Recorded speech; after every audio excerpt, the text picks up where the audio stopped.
Saturday morning ஆப்ப சுட்டு ரொம்ப நாள் ஆயிடுச்சுன்னு சொல்லிட்டு மாவாட்டி வச்சுருந்தேன். நான் ஆட்டி வச்ச நேரமோ என்னமோ தெரியல, ஹஸ்பண்ட் காலையில் வரவே இல்லை. நான் வரக்கு நைட்டு லேட் ஆயிரும் அப்படின்னு சொல்லிட்டாரு. சரி நைட்டு சுட்டுக்கலான்னு சொல்லிட்டு ஆப்பமாவும் சுண்டலும் எடுத்து உள்ளே வச்சுட்டேன்.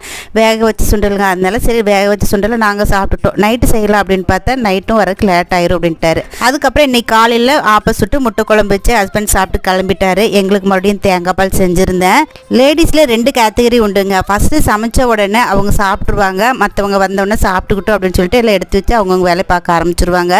ரெண்டாவது பார்த்திங்கன்னா சமைச்சு வச்சுட்டு வருவாங்கன்னு பார்த்துட்டே இருப்பாங்க. அது வரட்டும் அதுக்கப்புறம் சாப்பிட்டுக்கலாம் அப்படின்னு சொல்லிட்டு எந்த டிஷ்ஷாக இருந்தாலுமே சரி வருவாங்கன்னு தெரிஞ்சு அதுக்காக வெயிட் பண்ணிட்டு இருப்பாங்க. நீங்கள் எந்த கேட்டகரி அப்படின்னு சொல்லிட்டு கமெண்ட்டில் கண்டிப்பாக ஷேர் பண்ணுங்கள். இன்னைக்கு சாயங்காலம் வரைக்குமே மோடம் போட்டு தான் இருந்துச்சு. அதனால் சமைக்கிறதுக்கு முன்னாடியே துணி மிஷினில் போட்டு விட்டுருந்தேன். அதனால் கொண்டு காய போட்டிருந்தேன். 1 மணி நேரத்துலேயே நல்லா காஞ்சிருச்சு. அதுக்கப்புறம் மோடம் போட்டது மறுபடியும் வெயிலே வரவே இல்லை. வீடியோ பிடிச்சிச்சுன்னா மறக்காமல் லைக் பண்ணுங்கள்.